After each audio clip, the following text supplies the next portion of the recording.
Hi, good afternoon, everybody. Welcome to our latest Industry Insider. We'll just give it a little bit of time just to let everyone connect, join us today before we dive into the session. Thank you for taking the time out of your day to join us today.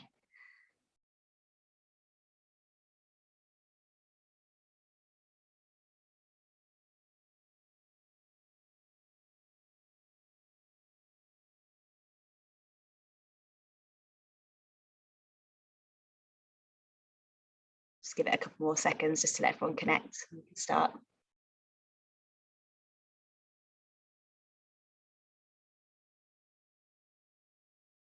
Okay, let's dive in. So hi everyone, and welcome to IAB Europe's latest Industry Insider, where I'm very delighted to introduce Criteo today, who, along with their special guest speaker, will be discussing just how to win users' trust in the future of addressable media. So for anyone that isn't familiar, throughout September, we have been dedicating this whole month to a trust and transparency series, where we're diving into everything trust and transparency in digital advertising. So we kicked this off last week with two special webinars. One that looked at data transparency. It was really just a 101 on targeted advertising with our programmatic advisor, Drew. And then we also led a session by our chief economist, Daniel Knapp, who shared his latest report on the wider socioeconomic and cultural value of targeted advertising in Europe. So both of these events are available for you to view on demand, and we'll make sure we share a link for those in the chat box for you to view in your own time. And then for the next week or so, we have been hearing from companies themselves as they share best practices for trust and transparency in our Industry Insider webinar series, like the one we have today. So we kicked this off on Monday with Pragmatic, who discussed rebuilding the value chain with transparency at the core. And we've since heard from OneTrust. They discussed how consent can be used as an asset for trust and transparency. And we also heard from SourcePoint yesterday, who talked about responsible media through the lens of privacy. And again, all of these are available on demand, and we'll make sure you get the link in the chat box for those so you can view them in your own time. And just in the interest of transparency, as that's what we're talking about this month, just to let you all know that there isn't any commercial interest associated with these events. It's really just an opportunity for companies to share best practices on trust and transparency in the industry. So before I hand over to Sophia, who's the Senior Vice President Global Supply at Criteo, who's going to be leading the session today, we just have a little bit of housekeeping for you. So at the bottom of your interface, you should be able to see a Q&A box. As part of the conversation today, you will have the opportunity to ask questions of the speakers. So we do, as it's live, encourage you to post any of those questions that you have, and Sophia will try and get to many of them with our panelists as she can. And also we are recording this session. So again, along with the other sessions, this will also be live and available to watch on demand after the event. But Sophia, with that, I can hand over to you. Lovely. Thank you so much. Excited to be here and welcome to the event. I'm Sofia Rabellino. I'm Senior Vice President of Global Supply at Criteo. And today we're going to spend some time to discuss about the responsible use of addressable media and how we can rethink together the user consent for the open web. We live in a world where marketers are heavily reliant on digital advertising to achieve their marketing outcomes. And that's in particularly even more true, as we have seen in some of our previous session here at IAB Europe, how that is important for core marketers in contracting economics post-pandemic. It is crucial for them to collect first-party data in order to engage with their audiences. Certainly, waste is not an option, and they need a level of addressability to deliver their messages and engage with their audiences. Local jurisdictions require explicit consent when dealing with identity-based information, and we got pretty used to an experience that certainly could improve. In some cases, it's repetitive or kind of lose its meaning on the way. And I'm pretty sure that you agree with me that our moms and sisters don't have to understand the difference between first-party cookie and third-party cookie to actually understand the value exchange that they are signing off in return of content. So we're here to debate and expand further how the notion of user consent can really be based on some simple and informative choices that the user can actually make without being overwhelmed with informations. So let's kick it off with a presentation. We have here Joshua Koren. Hello, Joshua. Hello, Sophia. Joshua Koren is Executive Vice President of Data and Policy at Criteo, with more than 20 years of experience in product management and innovation experiences. Joshua has been one of the top promoter of consumer privacy, as well as for a NED-founded open web. So Joshua is going to walk us through the understanding of some basic concept about consent, as well as personal data and its nuances. So Joshua, I leave it to you, and then we're going to meet later for the panel. Thank you, Sophia. It's a pleasure to be here. So if we can go into presentation mode, I'm not going to go through the title because we already covered that. If we go to the agenda slide, I know that a lot of companies use the same terms to mean different things and different terms to mean the same things. So to make sure that we have a better conversation today, in addition with our Q&A afterwards, I thought it'd be useful to at least share some common definitions that we can use for today's conversation. So I'm going to go through kind of these core concepts of addressability, then discuss why it matters, then we'll come back to a live panel. Go to the next slide, please. So if we look at these three concepts, identifiers, information that's linked to identifiers, or audience segments, I find that these concepts are frequently confused. So the identifier is really like an analogy to an envelope. It's how we deliver messages to people. The information or attributes are linked to the identifier. It's like pieces of paper inside the envelope. And marketers want to message to lots of people, right? And that's where these audience segments or groups of envelopes come in. Go to the next slide. So personal data covers both identity and identifiers. So the privacy statutes, the data protection regulations, define identity as being directly identifiable. So examples would be your home address or cell phone or email. We used to call this personally identifiable information, but the statutes are now saying it's directly identifiable. Identifiers can be, like we see on the left, a home address, directly identifiable, or they can be pseudonymized, meaning that there are appropriate measures in place, technical or operational, that keep this identifier distinct from someone's identity, but both are personal data. Go to the next slide.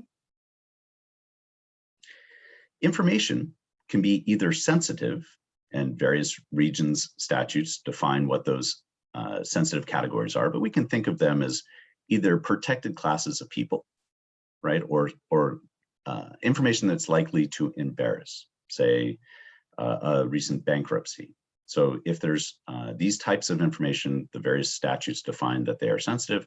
There's also non-sensitive information, such as the current weather in a city. That's not particularly sensitive information. And so the statutes also distinguish between these two concepts. Let's go to the next slide. So let's bring these concepts back to how marketers use them. So we talked about the envelopes. This is how marketers are engaging people. They also want to measure what happens after they engage, right? This is part of that value that Sophia mentioned, that the marketers are trying to ensure that they're allocating their budgets appropriately and getting good value for money. So this measurement is quite important to overall addressability. Even more important is the optimization process. This is where they're going to change their budget allocations. They're going to spend more with the outlets that are performing better, or they'll change their pricing or the messaging that they're trying to deliver to their audiences. Go to the next slide. All right, I think this is our final slide. So again, just in summary, addressability is the how we're engaging, measuring, and optimizing media. The attributes or information linked to the identifiers is why a marketer is trying to engage someone in a particular context at a particular time. And incrementality is the outcome, the lift, because they talked to this audience. What was the value that was generated from their advertising? If they can't understand the value, obviously they're going to have more media waste, as Sophia mentioned, and that would unfortunately cause a reduction in publisher revenues. So with that, let me welcome Sophia back. Let's begin our panel. Thank you, Joshua. Yeah, I think that is super important to have the same understanding of these concepts, right? So that we can engage in a constructive dialogue. And I'm very excited to welcome to this virtual stage, Paulina Zisk-Ligiza. Hello, Paulina. Paulina, you're in mute, just... You're right, thank you very much. Hello, Sophia. Hello, Joshua. Very excited to have you here. Paulina is a veteran in the industry and she runs the programmatic department at Virtuana Polska. So together, we are going to discuss how we can regain user trust. And we certainly have a couple of years of experience now, and we can really think about what works and what can be done better. Definitely collection of first-party data is really at the beginning of everything. And we know that marketers are dependent on it. So I will definitely like to pick your brains and started with how do you, how addressability really makes a difference for you? What does it mean into your industry and for such a big publisher group? So let's start with you, Paulina. It's very hard to say something more than Joshua just said before in the presentation, but I think, you know, I'm from publisher position, and what Joshua said was important, but we were focused, I think, on this panel, and thanks to this group of people which are just watching us, that we are focused on ads. From my publisher position, I think that addressability means for us something a little bit wider. So it's not just about ads, advertising, but also about content. So it's something, some kind of content which is dedicated to the user. Maybe it's not particularly picked for the user, that I don't know, something what you are interested of hockey in Canada, in some district of Canada, but in mainly meaning of this interestings, it's something what is according to your interesting on a website. So I mean, content as a news, as a sport, as a business, and also ads. And of course, ads, we can say that for publisher are a little bit not depend of us, because in the programmatic area of the clients, that we don't know what clients will show for the user. But we as a publisher are a little bit responsible for this, what user, how they feel on our service. And you know, this addressability means that it's something what they join it, what they are happy to watch it. So this is something what is dedicated for them. Certainly a deeper meaning from a publisher perspective that then ties clearly in engagement, and that's what marketers' outcomes are really seeking for. Joshua, what you certainly have given a very clear explanation, but why is it so important to make this work? Yeah, first off, I would absolutely agree with Paulina. It's a good call out. That same function of matching content to people for an advertiser to attract more business for them is the same problem for publishers to engage, as she mentioned, the visitors already on the website with more meaningful content so they get a better experience and hopefully they come back more frequently. The importance, I think, that we don't talk about enough is the optimization cycle, right? We talk a lot about the delivery or the engagement, showing the right content to the right people, but we all have limited time to develop content for users, as well as limited budgets to, if for paid media, show this message to particular audiences in particular contexts. And so having that feedback loop is why it's so important that we can learn what's working, what's not, reduce the media waste. And if we take out the inefficiency in the ecosystem, right, the same budgets exist, but more of it will flow through to the publishers. So that's why I think it's important for both buyers and sellers, as well as end users, if we can improve the efficiency of the overall ecosystem. I think it ties really back to what ultimately the user experience has to be. And I love the idea that there is a feedback loop and optimization and measurements are really at the center of that. Joshua, I know that you are certainly an expert in the data and policy track. I would be curious to know, what do you think are some of misconception or maybe misunderstood myth about addressability? Sure. So if we look at some of the proposals out there that are meant to replace third-party cookies, they often don't focus on that optimization loop we just talked about. They're not allowing marketers or publishers to have choice of who they work with, or to ensure that they can get a better result by this learning cycle. But focusing on, say, a myth in particular, one of them is that we know what privacy is. We talk about privacy all the time, but people rarely define what they mean by that term. And privacy doesn't have just one meaning, right? Sometimes we talk about private property. That's kind of an ownership concept. Sometimes we talk about personal identity, right? That's more of a personhood type concept. Other times we're talking about data protection, right? And the legal rights that these statutes are affording to people. But privacy is often being confused when we're saying we're doing this for privacy, but are we talking about the personal property? Are we talking about identity versus identifiers? Are we talking about the data protection standards that are in our statutes? So I think one of the myths is when we're looking at these things, are we actually improving privacy, and which aspect of it is being improved? And I think that the user sometimes is taking the hit and not fully understanding, and that's where we are. Certainly, this is how it feels, at least from their perspective. I wanted to stay a little bit more on how what are you doing to actually collect first-party data.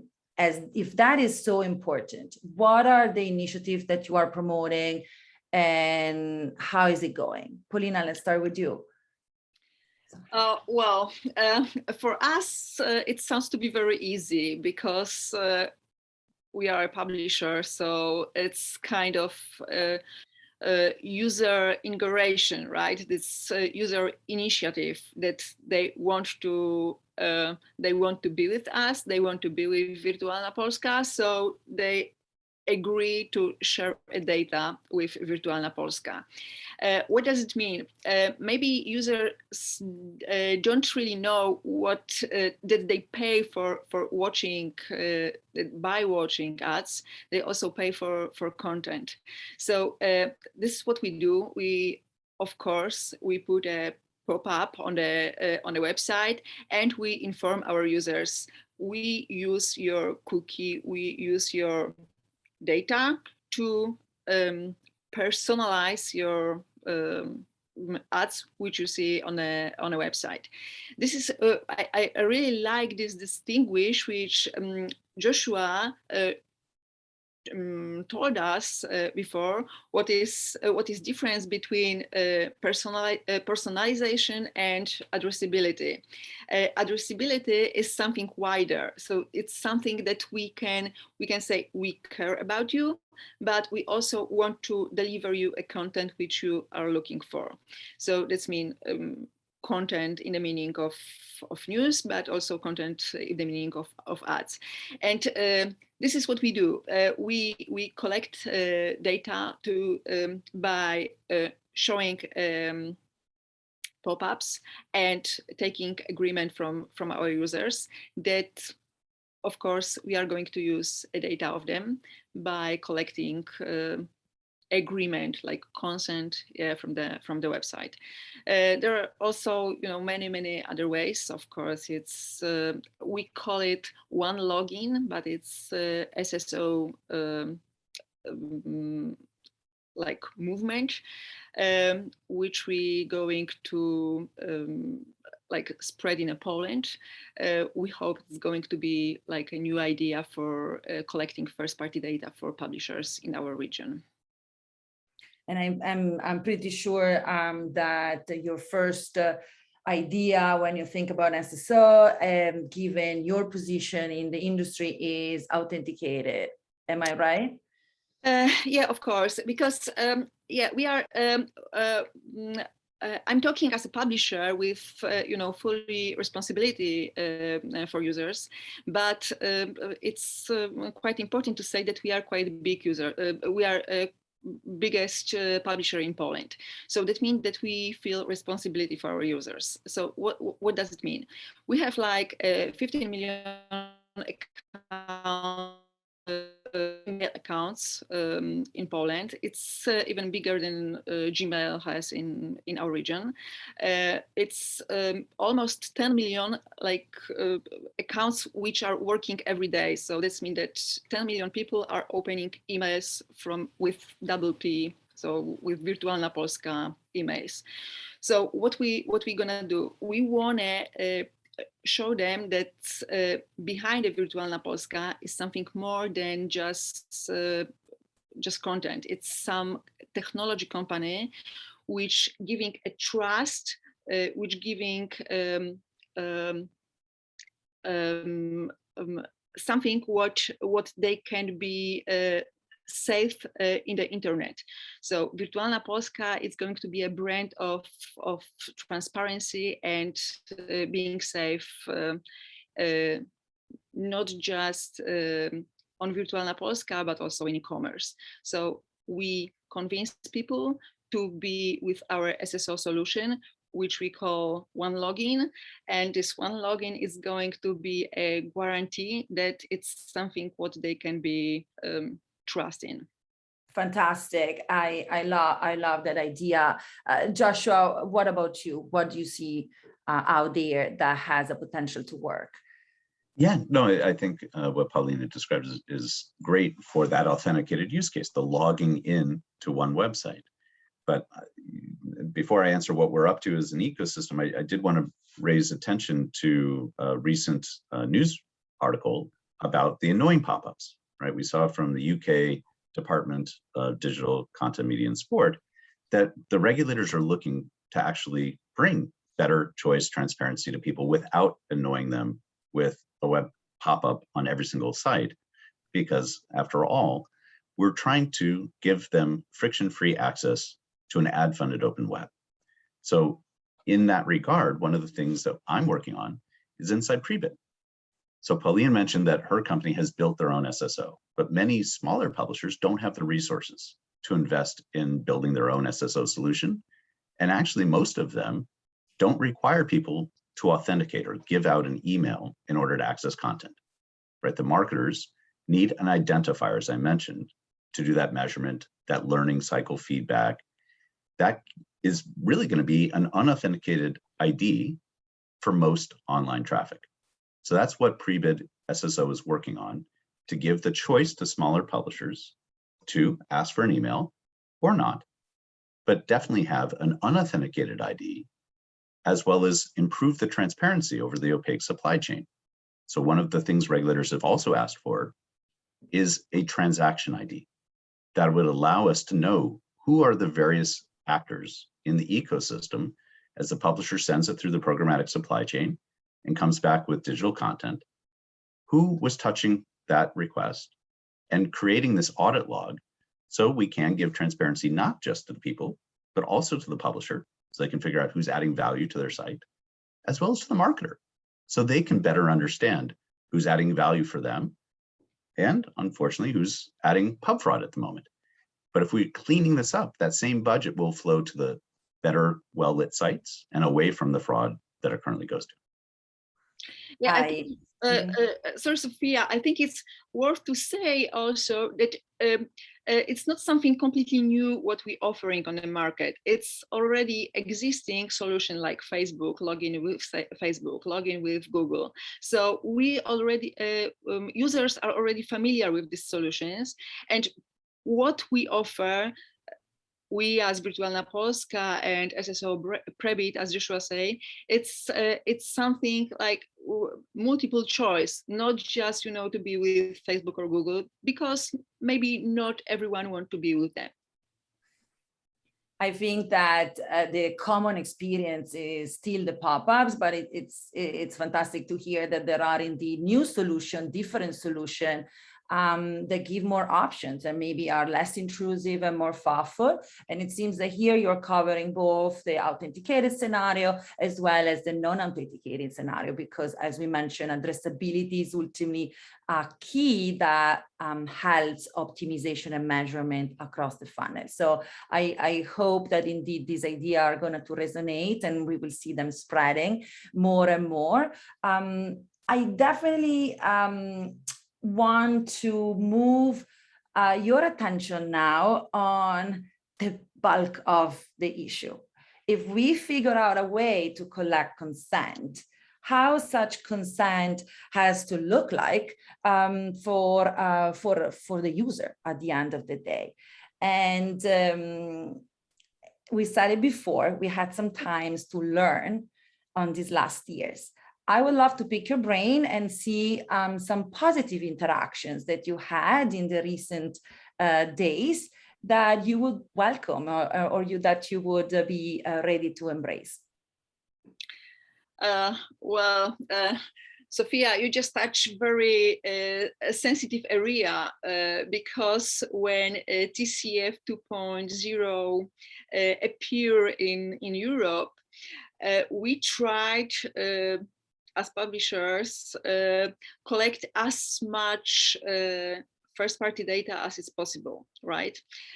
As much users as it's possible, because it's our business. We don't have other business model. We don't have subscriptions. And I think I'm talking in the name of the many publishers across the Europe.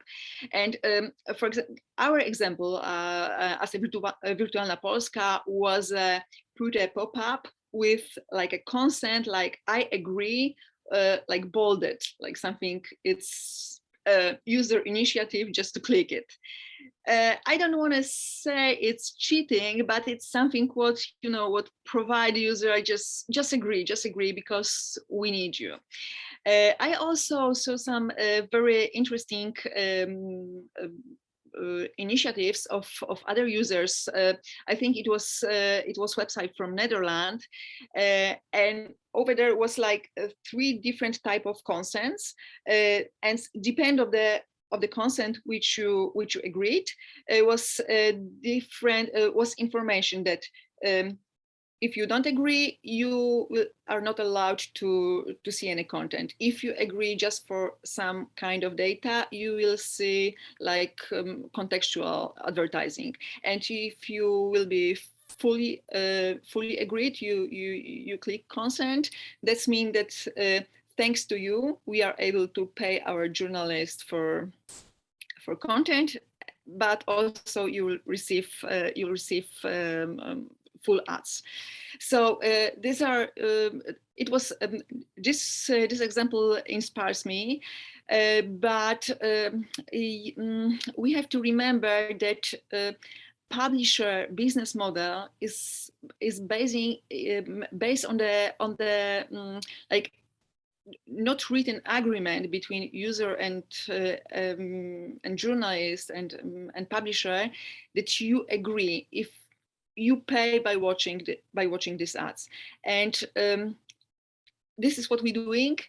what we are doing is just, presenting the pop-up with information, and it's working. People are agree that they are okay to have an ads, to receive an ads, and give us first-party data, and they feel safe with that. And I hope so.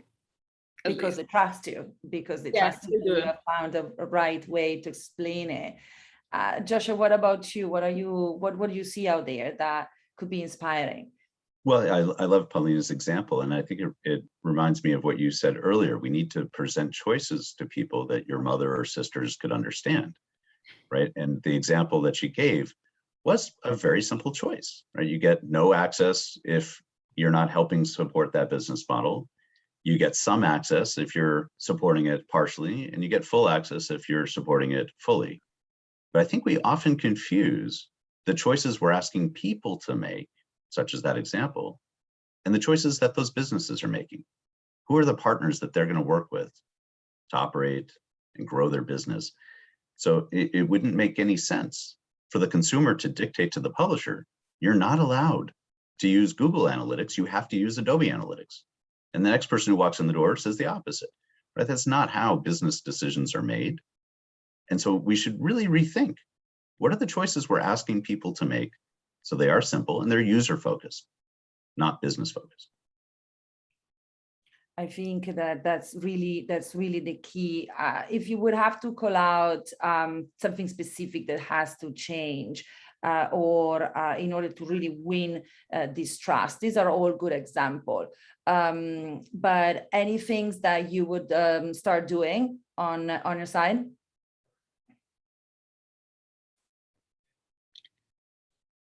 Joshua, your call.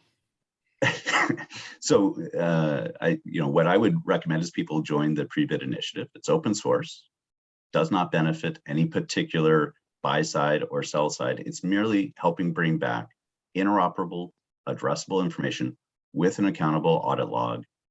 And we're relying on the Partnership for Responsible Addressable Media for the policies that would govern this. What are appropriate uses of personal data, especially when it's pseudonymized or de-identified? What are inappropriate uses? So if we have this accountable audit log, I believe that will help regulators, people, publishers, and marketers for what I mentioned earlier, the benefits to marketers of the enhanced transparency, the benefit to publishers of the enhanced transparency, and the benefit to people. After all, if they feel their rights are violated, they now have the actual evidence in their hands to bring to local law enforcement to have their violations addressed. We've got DPAs all over Europe. We've got ICO in the UK. We've got the California Attorney General where I live. That the big challenge today is we don't have this evidence for the violations. So that's what we're working on, is this open source solution to help bring back this interoperability, the interorganization data transfer that is required for marketers to be able to understand the value of their media spend across the open web. Yeah, it's neat to say that internet in the past wasn't a media which you can trust, so where user feel safety, right? So I think this, I understand these activities which are bringing this credibility to internet again, and yeah, I think it's very, very great path for the solution, for the credibility of this media, that something going to change, that users can feel safety and they feel that content and everything what is shown up on the website is just something to them, and they are not going to lose money, they are not going to be cheated or something in internet. So yeah, that's our mission. You have the responsible of the content, responsible of delivering smart ads, and there are some good initiatives here that I'm very excited to see you promoting forward. Joshua, I want to go back to something you said before. You mentioned the ICO in the UK. Can you expand further on that? Because I think that that's worth explaining to the audience. Sure. So that's the privacy authority for the United Kingdom. And I think the UK is actually ahead of most countries in that they're realizing that the issues we've been talking about have both privacy angles as well as competition angles. So they're now working with the Competition Markets Authority, the CMA, to try to figure out what would be an improved version of the open web. How can we improve transparency and choice for people while still ensuring we have competition for publishers? If we remember where the internet started, it really was a handful of walled gardens. The CompuServe, AOL models of the past, where your ISP was also your only content provider. And all of the other publishers in the world had to host their content inside these internet solutions. But the web brought us this openness, this competition, the diversity of access that I've grown up and loved and want to make sure is around for my children. And that's where I'm really excited about these new developments from the regulators, not just in the UK. We are also seeing the same in Australia. We're seeing similar activities here in the States. But it's really based on this, we need to solve both sides, open competition and ensuring that we're improving privacy, but ensuring we also understand what we mean by that term. Love it. I think that we have a lot to learn, and we see things shaking up, and hopefully this dialogue will be indeed simplified, and it's certainly trending to the right direction, which is great. One more for you both. In this moment where things are really moving, and certainly there is one thing that is clear: the law must be followed. What is the biggest opportunity that you wanna pursue? Well, biggest opportunity. I think that Google world is going to change very soon because of new policy in many countries, like in Korea, in France, in UK, in US, about suiting them. So I think that they will be not with Facebook in this duopoly, not the biggest owner of the data. And I think that we as owners of data are going to figure out how to be smart, how to be wise in managing of users' information about them. So I think that we are, kind of in the we are thinking in the way that Google and Facebook are the biggest one, but I think that this world is going to be changed a little bit, and we'll see. I'm very interested about how this future is going to look like in 5 years, I think. Joshua, back to you. What is the opportunity that you have your eyes on? Yeah, so I completely agree with Pauline. I think the rules will be rewritten and ensure that we have this open competition that provides choice of publishers and marketers to interoperate, to negotiate. What I'm most excited about, because that's just one thing, that's just the policies, the rules, right? We also need to actually do some development. And that's where I'm excited about some of the initiatives I'm involved in, of bringing this enhanced transparency, as I described with the audit log, improving the interoperability. Today with third-party cookies, we have drop-off, we have match tags, we can do better, right? And again, as we take out this inefficiency in the ecosystem, the budget stayed the same, but more of it will fall through to the publishers because we're able to remove that waste, which is discounting the prices. If I'm getting better value, then of course I'm going to try to spend more money to engage those audiences. So in my mind, we're actually at the third step of the evolution of programmatic, right? The initial step was RTB.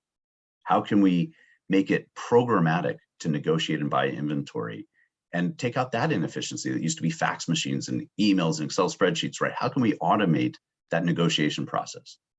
The second evolution was actually the pre-bid, right? If we remember, the SSPs came out and said, I can bring more demand to your site, but everyone was fighting to be the header wrapper around everybody else.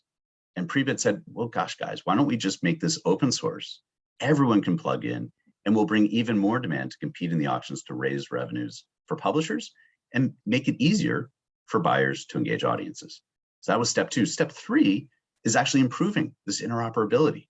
And that's where we need to also improve the audit logs, this transparency over the opaque supply chain.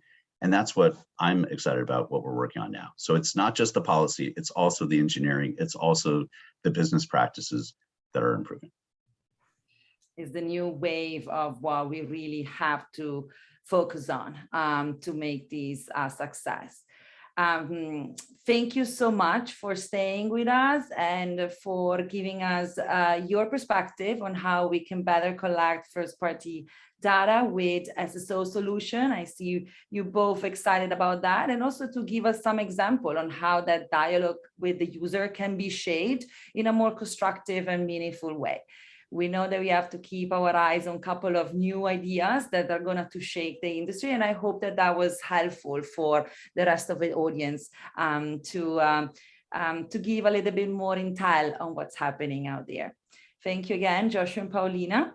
And I give it back to IAB Europe. Thank you so much, Sophia, and thank you, Joshua and Paulina. That was a really interesting discussion, and I'm sure, as you say, the audience have taken away some good insights there. We have, as I mentioned, recorded this session, and so we'll be sharing that up on the IAB Europe website after the event, and we'll also follow up with everyone that's registered as well, just so you can have that available on demand. But yes, thank you again for joining us. We look forward to seeing you on our next session. So the next Industry Insider we have is on Monday. It's with Xander. They're actually going to be sharing a case study around the SID, the Shared Campaign Identifier Initiative that we've been working on. So that's quite an interesting session. So they'll be back at 12 CET on Monday. So make sure you pop over to the IAB Europe website and register to secure your free space there. But again, thank you everyone from the Criteo team, for Paulina, and we look forward to seeing you all soon. Thank you. Bye. Thank you. Bye.